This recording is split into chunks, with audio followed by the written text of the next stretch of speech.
How's it going, guys? My name is Stone, and welcome to These Reviews, aka my reviews. Today we're going to be talking about one of the best underground psych albums from the 60s, Ultimate Spinach's Behold and See. This album was released in 1968 and would follow up their commercially successful debut album, Ultimate Spinach. This album continues to represent that Bosstown sound that this band is known for, as well as be some of the most satisfying and highest quality psychedelic rock you can find. When I first discovered this album, I remember playing it in its entirety and just being blown away by how complex yet minimal the music was. It comes off very welcoming at moments, and at other times it pulls you deep into its abyss with some very well structured psychedelia led by vocalist and instrumentalist Ian Bruce Douglas. This album does not waste any second to provide a heavy dose of psychedelia, perfectly balancing itself with the acid-tripping music of the late 60s, while also having a sense of accessibility at times, and provide an atmosphere that I think any psychedelic rock fan can find pleasure in. The first track, Glide the Lamp of the Cosmos, starts this record off with a very groovy melody and a great female lead vocal. Though this and another song on the album sound much closer to standard rock than they do psychedelic rock, I still find this to be a great track that includes an amazing fuzzed out guitar solo. I remember when I first heard this song, I already knew that if it continued in the same fashion that I would fall in love with it. And I say I guess more correctly than I even knew, because after that I discovered the incredibly psychedelic track, Visions of Your Reality. This was definitely the first song I fell in love with on this album, as there are just so many great qualities within it. The drum fills are excellent, and I love how the lyrics are so nonsensical and witty at times, or at the same time.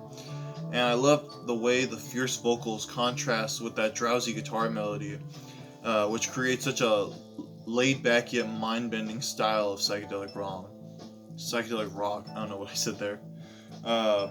This song to me definitely sticks out in their catalog as one of their best, and like I said, I feel like it's a song of its own kind, especially in their catalog, because it does come off very lazy, very laid back. You just want to hear a song and just, I wouldn't say trip out, but you're just I don't know, lost in your own thoughts when you're listening to the song.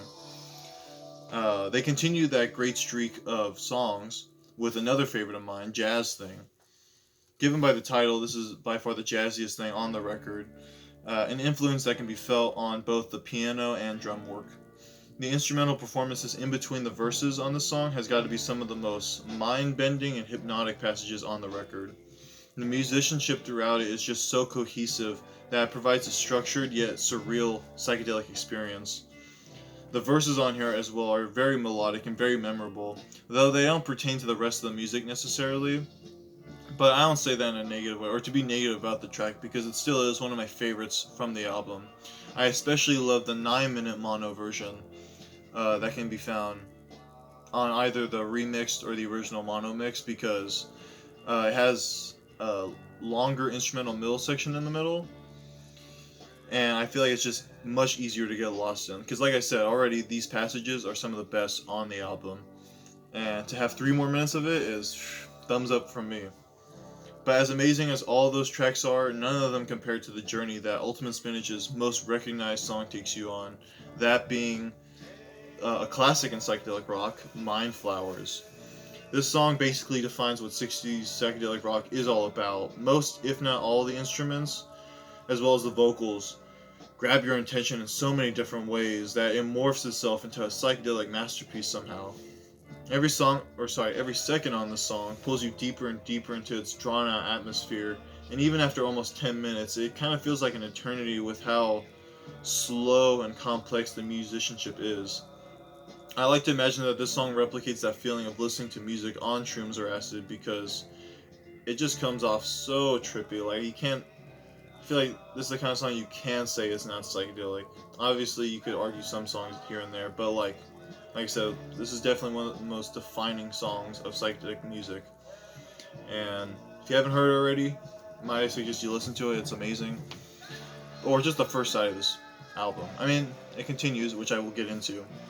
But yeah, I love the first side. It's just classic Ultimate Spinach. Now we open side 2 up with Where You're At, another track that I mentioned earlier, being that it also leans towards standard rock music than psychedelic rock. but even then, I still think the song opens side 2 up on a rather energetic and groovy note, similar to Glided Lamp of the Cosmos. The vocal melody is very catchy, and the playing throughout it is consistent and tight. The guitar tone might be the only thing that gives this track a psychedelic edge, but nevertheless, it's a great song that I come back to quite often. The next track, titled Sweet Genesis of Beauty in 4 parts, is one of the tracks that I usually don't come back to too often, but whenever I do get enjoyment out of it. I still think it's a good song. I just feel like each part kind of feels like forced together at times, and I do think the parts are good. Like I said, they're all really good parts. Like, it's a good song. It's just, it can be slow with how they, I guess you could say how they mix the track together, or how they mix each piece of music together. Some of my favorite moments are definitely like the middle area with Ian's vocal melody, as well as the organ section that I think sounds very soothing, and it's probably the trippiest thing on this track. I still find it to be a very adventurous track in their catalog, and I still think it continues that psychedelic flow in the album very, very well. So I still give it that. This is followed up by the instrumental piece, Fifth Horseman of the Apocalypse. Now, this song to me just shows how amazing this album would be even without vocals, because it's probably one of the tracks I come back to the most, or one of the tracks I come back to the most. I just love how laid back it is with the swaying rhythm, and how the beat speeds up exponentially faster and transports you into the psychedelic atmosphere through its spacious guitar solo and pounding rhythm section. This eventually slows down and drops into the next section in a way that reminds me of so much of a psychedelic experience, like on the come down of like a psychedelic, as it just drops into the next area next section so low, and just, it's not noticeable, but you don't. I feel like, for me at least, I didn't realize how hard that beat would drop until it already did, and I was like already out of it. I'll put a time card in that moment of the song, but it definitely is my favorite moment from the album, or definitely one of my favorites. And yeah, like I said, I love the drums throughout this entire track. I think it's what makes it so trippy yet so catchy at the same time. I could keep going on about it as I am right now, but what I'm basically trying to say is I love every second of it, and it's definitely one of the best tracks from this album and in Ultimate Spinach's discography.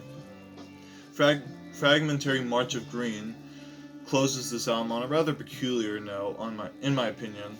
It's probably the only song I still kind of feel iffy about. I mean, for a while I just couldn't get into it, as I thought the lyrics and melody just weren't that memorable, and the song overall kind of felt like filler to me. But in time, however, I've grown to appreciate it for what it is, because it closes Beholden Sea on a rather insane conclusion, in my opinion, with those vocals at the end being some of the scariest as well as trippiest moments on this record. And besides that, I still enjoy how strange the track is overall, and I think it helps that song stick out compared to the rest of the tracks, or compared to the rest of the tracks is what I'm trying to say. But even with those minor criticisms I made about this album, I honestly wouldn't want to change anything about it, because to me this is the perfect album to check out if you're wanting to get into some lesser known psychedelic acts from the 60s, because this definitely helped me realize just how many great bands like Ultimate Spinach that were short-lived still gave us some incredible music to trip out on. Obviously, I'll touch on more underground psych bands from the 60s on this channel, and I feel like I already have with bands like Ultimate Spinach, Electric Prunes, Quicksilver Messenger Service, Vanilla Fudge. Like, all of these bands definitely fit in a catalog of just overlooked, underappreciated groups that had a huge impact on psychedelic rock. And honestly, in my opinion, they still do compared to recent psychedelic acts and bands nowadays. I feel like they wouldn't be where they are if it wasn't for bands like Ultimate Spinach. So I feel like it's important to give them the attention that is due. So yeah, I highly recommend you check this album out if you haven't already, and if I haven't convinced you enough, might I suggest you check out Mind Flowers? I mean, you're listening to it right now. I feel like maybe your interest will change. Who knows? I mean, you can't deny it. I feel like me and other psychedelic rock fans can't deny how classic or how amazing Mind Flowers is, and how it is one of the best songs from psychedelic rock. And yeah, I'm going on a tangent here, but you get what I'm trying to say. It's a great album. Check it out already. If you already like it as much as I do, you should tell me your favorite song. That'd be amazing. I love to compare your favorite track listings. I don't know. But anywho, I hope you guys enjoyed the video. Thanks for sticking with me this long if you're already here, or if you're still here. I am falling, like Ian says.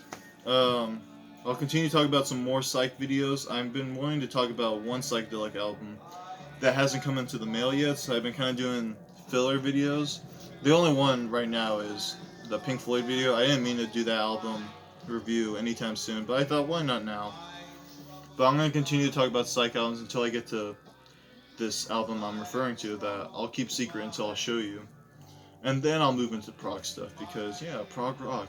I've been lagging on that so badly. But anywho, I hope you guys enjoyed this album and would come back to check out the rest of my videos. I hope you guys have a good one, and I'll see you in the next one. Bye.